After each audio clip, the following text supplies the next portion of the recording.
Good morning, everyone. Ay, lunch time na pala. Lunch time. It's 12. Tea break. Mamaya ng lunch. Ayan, tignan niyo naman ang ginawa ng alaga ko na blueberries muffin. Oh, see? Napakaganda yung outcome niya. Oh. See? Ayan.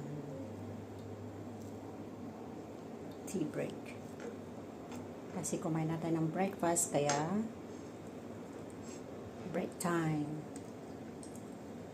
Yummy.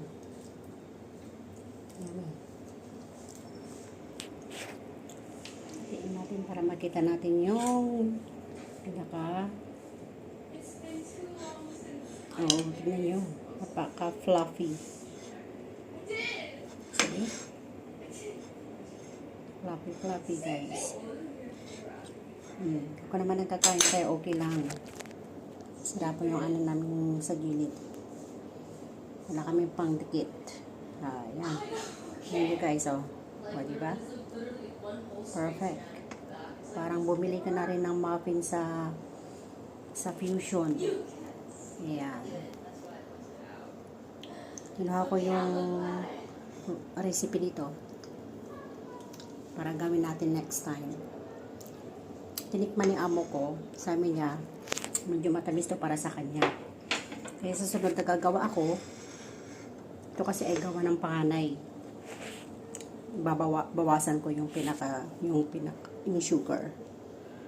Para hindi siya masyado matamis. Pero i-try nga natin.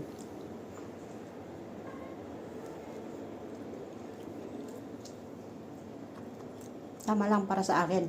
Kasi once na binawasan natin yung asukal, kapag hindi natin makakain agad, kung umabot yan ng 2 days, mag-iiba na yung tamis niya, guys, mababawasan. Hindi kagaya ng bagong luto na ang akala natin ay matamis, pero pag lumipas yan ng 2 days, malilesen na yung tamis, guys. Kaya okay lang para sa akin. Sa amo kasi hindi siya mahilig sa matamis.